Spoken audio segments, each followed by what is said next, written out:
The question is regarding Surah Al-Fatiha.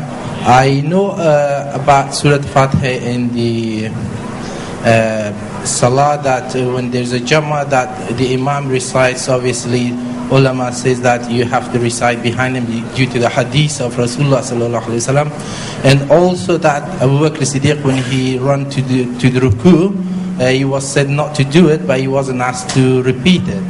The specified bits of the question is that in some mosque when you go, and obviously even if you're at the time there, especially at the 4 rakah salah, the last 2 rakah, the imam is reciting so fast, by the time you're not finished, they go to ruku. If you want to finish, they might even come back out of the ruku.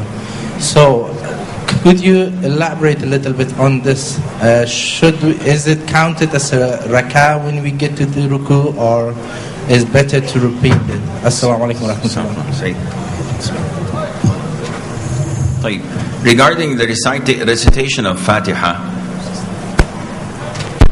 scholars have different opinions regarding this. Is it mandatory or not? The most authentic opinion, without going into details, is what Shaykh al-Islam bin Taymiyyah has chosen. May Allah have peace and mercy upon his soul. And that is, it is recommended for those who are praying behind an imam in a prayer that is recited loudly. So it is mandatory, it's a pillar for an individual, it's mandatory and a pillar for an imam.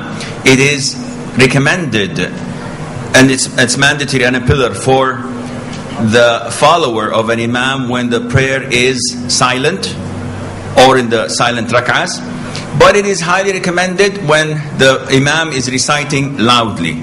And Ibn Taymiyyah made a small booklet by the name of Al-Ilmam fi hukm al-qira'ati khalf al-imam, and he concluded with this opinion. Now, for the brother, you said Abu Bakr is well, it's not Abu Bakr, it's Abu Bakrah al-Thaqafi, who came late and he bowed at the entrance of the masjid and walked bowing till he reached the row.